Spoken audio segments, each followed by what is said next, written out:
संध्याकाळचं थोडंसं लाईट असं जेवण आपण कढी आणि खिचडी हे बनवणार आहोत। दाल खिचडीपेक्षा कढी खिचडी हे मस्त अगदी टेस्टी लागतं। छान ही वेगळ्या प्रकारची खिचडी आहे थोडीशी आणि कमी तिखट आणि चवदार अशी खिचडी आहे। हे काय सगळं जिन्नस ते लागणार आहे ते आपण बघून घेऊया। 4 माणसासाठी 1.25 वाटी तांदूळ एका मोठ्या वाटीने घेतलेली आहे मी। हे थोडे वाटाणे घेतलेले आहेत हिरवे आणि ही छोट्या वाटीने मी अर्धी वाटी हिरव्या मुगाची डाळ घेतलेली आहे, हिरव्या सालाची। तर हिरवी डाळ लक्षात ठेवायची आहे तुम्ही।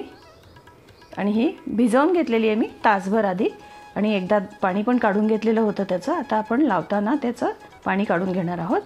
तर या मोठ्या वाटीने मी 1.25 वाटी तांदूळ घेतलेला आहे। तुम्ही हवा तो तांदूळ घेऊ शकता। हे छोटे सोया चंक्स आहेत, ते मी भिजवून आणि 2-3 वेळा धुवून घेतले होते। हे हिरवे वाटाणे घेतलेले आहेत, अगदी थोडे घेतलेले आहेत।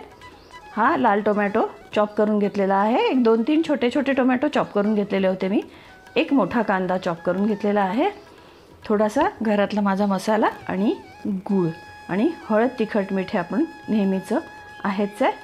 तर आपण आता कृतीला सुरुवात करूया। एका मोठ्या कुकरमध्ये, मोठ्या म्हणजे एक मीडियम साईज कुकरमध्ये थोडंसं तेल टाकून घेऊया। आता हे तेल म्हणजे भरपूर मी नाही घातले, ते तुम्ही पण बघता किंवा तीच थोडंसं घातलं आहे मी। पण आपण वरतून तूप वगैरे पण घेतो, त्यामुळे ती ओव्हरऑल क्वांटिटी काउंट करावी तुपाची, म्हणजे ते हेल्दी पण असतं थोडंसं। आणि तेलाऐवजी तूप जर वापरलं तर ते बेटर आहे। एका लिमिटेड प्रमाणामध्ये तूप, तसंही महाराष्ट्रीयन जेवणांमध्ये तूप कमी असतं, तर त्यामुळे तूप घ्यायला हरकत नाही। पण तेलापासून वाचूनच त्याचं एक सिक्रेट सांगू का तुम्हाला, की हे तेल हे जरी पण कशाचं तरी सोयाबीनचं म्हणा, शेंगदाण्याचं म्हणा, सूर्यफुलाचं म्हणा वगैरे जे काही असेल ना, त्याच्यामध्ये पाम ऑइल मिक्स असतं। हे काही खूप असं प्युअर असं नसतं। तुम्ही घरचं काढत असाल तर ठीक आहे, ते तुम्ही घरचं वापरताय म्हणजे तुम्हाला 100% गॅरंटी असते की बाबा हे शेंगदाण्याचं आहे, हे तिळाचं आहे, हे अमक्याचं आहे, हे टमक्याचं आहे, सूर्यफुलाचं आहे। हे मी थोडंसं हिंग टाकून घेते आहे। एकानंतर एक जिन्नस टाकायचे आहेत, ते फार परतायची गरज नाही आहे सगळं। हे थोडंसं हिंगाचं पाणी, हिंग मी फोडणीला टाकायची राहिली होती। तर तेलाची काही गॅरंटी नसते तुम्ही काय खाताय हे, कारण घरात मी स्वतः काढून बघितलेलं आहे की 1 किलोला साधारण 350-400 ग्रॅम एवढंच पडतं तेल आपल्याला घरामध्ये। सो जर ते तेवढ्याच रेटमध्ये पडत असेल तेल आपल्याला किलोच्या रेटमध्ये, तर मग आपण नक्की काय खातो आहे हा माझ्या डोक्यामध्ये किडा वळवळलेला आहे। म्हणून मी तुम्हाला सांगते आहे की तेल लिमिटेड टाकत जा, त्याच्याऐवजी तूप टाकलं तरी चालेल। आणि ओव्हरऑल काउंटिंग मात्र डेफिनेटली करत जा। आता हे सगळं आपण ॲड करून घेणार आहोत। आणि डाळ तांदूळ हे 4 माणसांना कमी वाटत असतील ना तुम्हाला, तरी सगळं जिन्नस जेव्हा टोटल आपण ओव्हरऑल एकत्र करू तेव्हा हे भरपूर होऊन जातं। टोमॅटो, कांदा, सोया चंक्स आणि हिरवे वाटाणे वगैरे वगैरे मिळून सगळं अतिशय व्यवस्थित होऊन जातं त्यामुळे खिचडी करताना डाळ तांदूळ इतर सर्व साहित्य, जर आपण भाज्या वगैरे घालणार असू ना, तर डाळ तांदूळ थोडंसं कमीच घ्यावेत, ते प्रमाण कमी करावं। आणि त्याच्याऐवजी ब्रॉकली किंवा गाजर वाढवू शकता तुम्ही। पण हा चायनीज आयटम नाही आहे, त्यामुळे शिमला मिरची ॲड करायची गंमत करू नका। चूक म्हणणार नाही मी, कोणाला आवडतही असेल, पण त्याची टेस्ट अतिच भलतीकडे चालली जाते। हे मी एकदा ॲड करून बघितली होती। मीठ टाकून घेऊया याच्यामध्ये।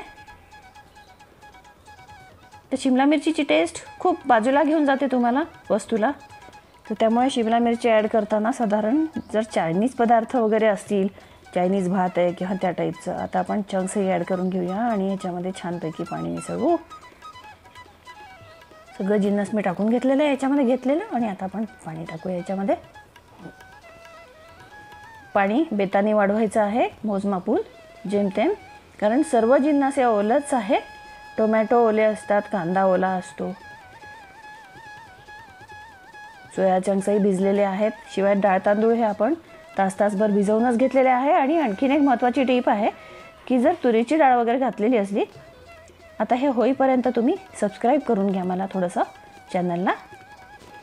तर तुरीची डाळ वगैरे असली ना, तर ती डेफिनेटली भिजवून वापरावी, म्हणजे युरिक ॲसिड वगैरेचे प्रॉब्लेम्स आपल्याला कमी होतात। त्याचं पाणी काढून घ्यायचं असतं भिजवून। आणि आता आपण कढीची तयारी करूया।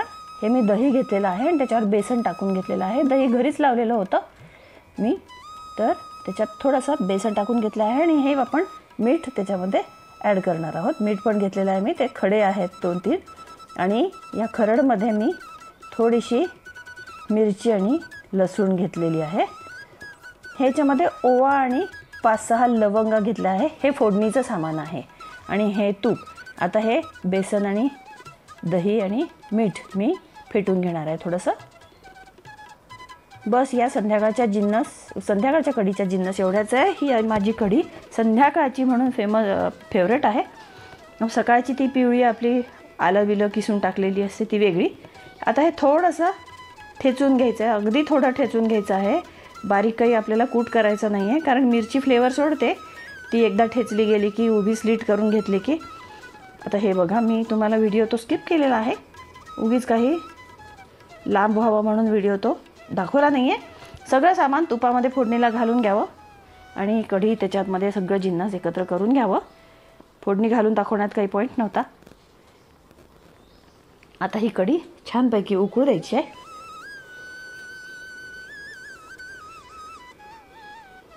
मस्त अशी ढवळून घ्यायची आहे. बघा, लवंगा दिसत आहेत ना वर आलेल्या.